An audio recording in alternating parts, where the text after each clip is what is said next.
and action.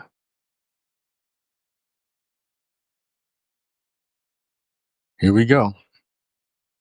So this post is called I'll Never Be the Same Again, Again. Hey, Marge. So about 5 days ago, I was in Bolinas, California, and I was walking in the woods in the dark. I was there for a retreat. It was a healing retreat slash consciousness retreat that was about 20 years in the making. About 20 years ago, or somewhere in there, I met this guy. Hey, Ed. I met this guy and we had an immediate knowing of each other. And he's a tall, George Washington looking white dude. Hey, Lewis, you'll see this later. I don't know if it's George Washington looking, but if you had an actor that played a George Washington back in the day, he would have pulled it off. He had that founding fathers vibe, but without the slaves. He was a conscious dude working in DEI back when DEI was not popular. He had started doing films and things in that range after having a near-death experience that awakened him to the fundamental oneness of humanity. And if you look up Lewis Brown Griggs on Google or something, you'll see a TEDx talk of him talking about his near-death experiences and things like that. So all these years ago, I met Lewis, never realizing that 15 to 20 years, however many years later, we were going to both be sitting in Bolinas, California, with a group of folks trying to understand how to lead from consciousness. And yet here we were. And that morning, as I was walking around in the woods in the dark and came upon a labyrinth that was there and decided I was going to walk the labyrinth, I felt this feeling of I was always going to end up here, that somehow my life was going to always organize itself, that I was going to be there during that week, meeting these people besides Lewis for the first time and discussing what it means to lead from consciousness. I couldn't explain it, but I could feel it. I knew that everything was leading up to that moment for some reason. And I knew that I was never going to be the same again. Because so many times in my life, I've had these experiences that changed me in different ways, fundamentally changed me. Some I initiated, most I didn't. Most of the time, the initiation began with feeling like something was getting ripped away from me, whether it was a relationship, a child, which I don't get into much, but 25 years ago, I had an experience of child loss. Different things that have come into my life and said, you're not going to be the person you used to be. You're going to be someone else. And you can either resist it, which I would not recommend, says the universe, or you can go along with it. Typically, I resist it first because that's how I like to roll. But eventually I stop. And recently I told myself that I'm not going to do that anymore.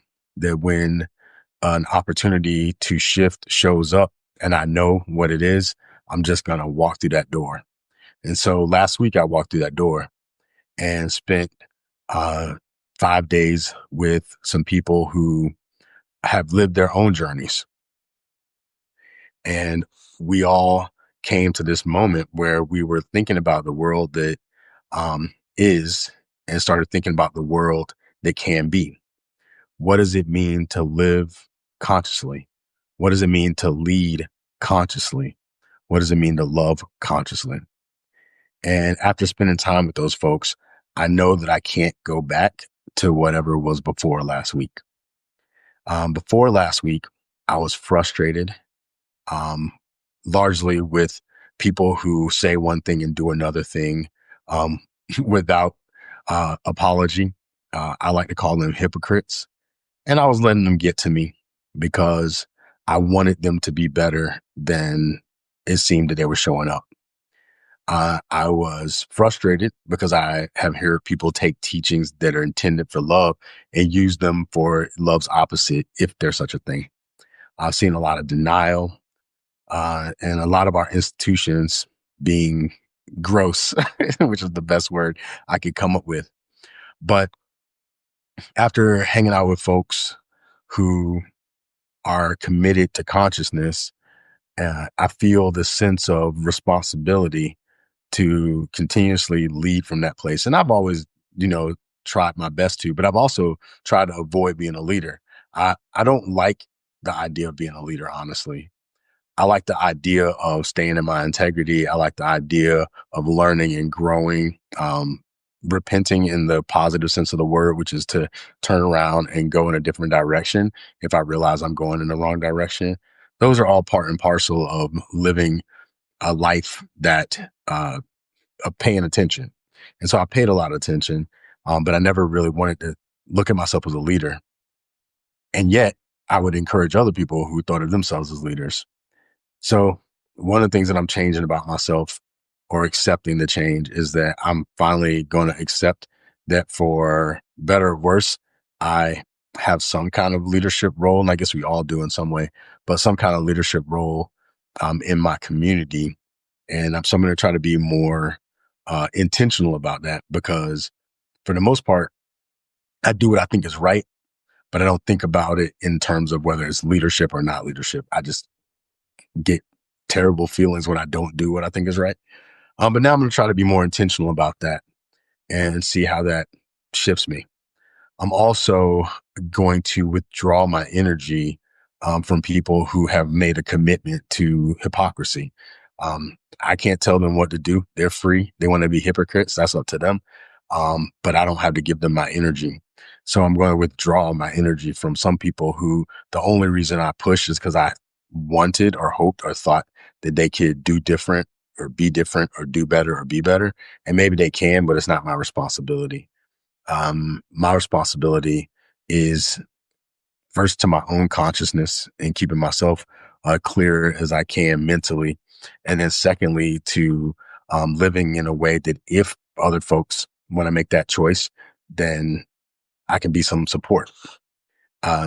Also, you know, I've discovered that many people are just going to do what they're going to do. And so I'm not going to try to stop them. What I am going to do is try to operate from that Buckminster Fuller paradigm that admits that you can't fight the existing system. You can only create something better that makes the whole system obsolete. And so I want to work with people who want to create something better that can make these old systems obsolete and hopefully live and operate from an invitational presence so that people can locate themselves in that. And so I'm going to be doing that, which is going to mean changing some of my writing style or not posting some things that I sometimes post when I'm trying to operate from frustration as well as consciousness. I'm trying to eliminate some of that. So I may not be posting some things that in the past I would have posted. And I'm also going to share some things that I haven't been sharing. There's things about my spiritual path and my spiritual journey, encounters I've had, experiences that I've had that don't comfortably fit into the Judeo-Christian paradigm as it's understood. It does in the mystical sense of it, but I don't always share that, largely because of my fundamentalist Christian background. And my grandmother used to always say, don't let your good be evil spoken of, meaning even if you're doing good, don't let people think that your good is evil. But that's none of my business what people think. So I'm going to be sharing some things that may seem like they're outside of the Christian tradition, but they are just not things that are commonly shared. But if you study any of the mystics or the early church folks, it's very common in those traditions. And some of those things will seem more esoteric. They may even seem more new agey or whatever the case may be. They're not, but I'll be sharing more things like that. And I will be getting into probably some more vulnerabilities and intimacies that I haven't shared in the past, simply because I don't like sharing things that usually include another person whose permission I might not have to share their part of the story. So I struggle with that. But I'm now going to share more of those things just because I think that they may be invitational to some people who are on their journey trying to make sense out of all of this nonsense. So things like, I'm not going to get into it right now because I'm working on it. But as I mentioned about the child loss experience that I had 25 years ago that I don't really talk a lot about, I may start talking about things like that, some things that are kind of more painful, but I'm not sharing them for just to share pain, but to share possibility, because in that pain, whichever pain we come across, there's always possibilities.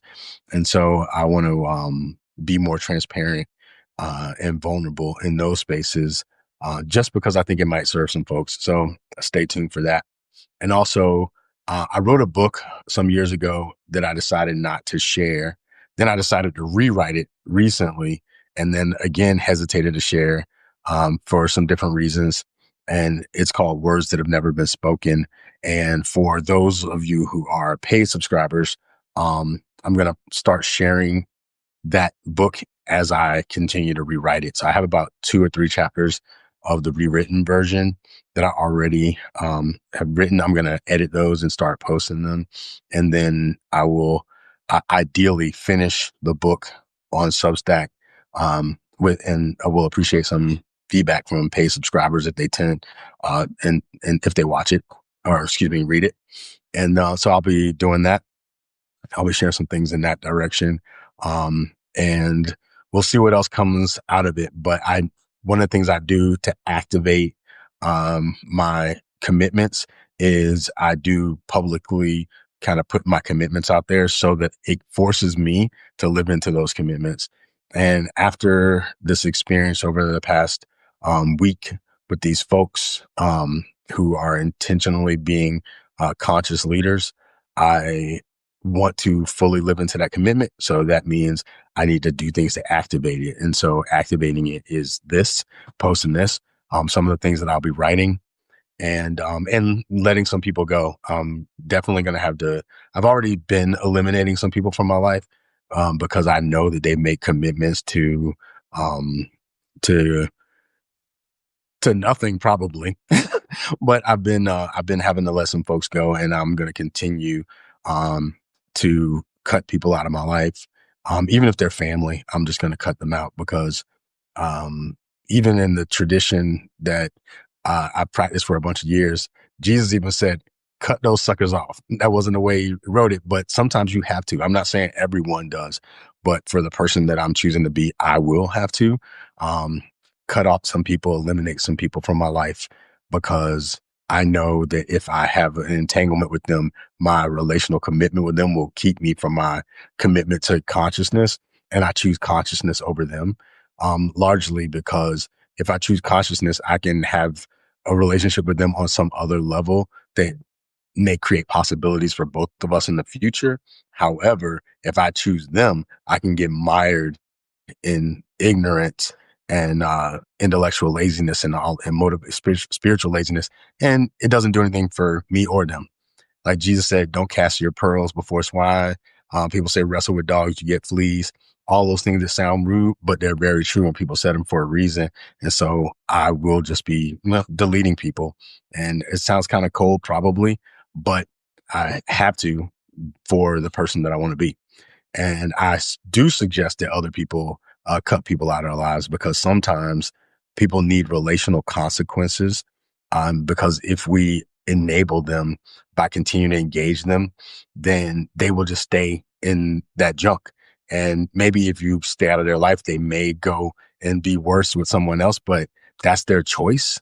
And I respect people's choices. So for I know that there's no one on Substack that I'm connected to that would fall under that category of people I'm deleting from my life, because if you spend time being up here, then you're not one of those people. But for the rest of the folks, it just is what it is. And I don't mean it in a negative way, but I just don't really want to spend time with you anymore. Anyway, besides that, I'm also going to be working at a spiritual center soon, which is also going to be interesting because that unfolded in a mysterious way as well. So I'm very curious to see what's emerging from that. And for those of you who hang out here, you'll start to see more of that and get a sense of what that looks like in real time, because I don't even know. So I appreciate everyone who spends time here on my Substack, people that I've met in person, people that I'm only meeting through this medium. I appreciate all of you. And If you have any questions or comments, feel free to send them to me. I'm going to continue to work on myself and continue to try to create opportunities for other people who are making the choice to live more consciously, and also to kind of help us, those of us who, you know, we want to make shifts, but we're afraid of what we're going to lose. As a person who's lost a lot in my life, I can promise you that whatever you think you've lost, if you let it go, something more will come in, and what comes in will serve you better than whatever you were holding on to. That's hard to see sometimes because they have that whole saying, the devil you know. But I mean, really, do you want to hold on to a devil you know? Let go of the devil, and open your heart and your mind and your body and your experiences to some mystery. Because I think that at the end of the day, uh, the when the mystery's solved, it all comes down to love. So I appreciate you all. Thank you. And let's see what's next. Peace.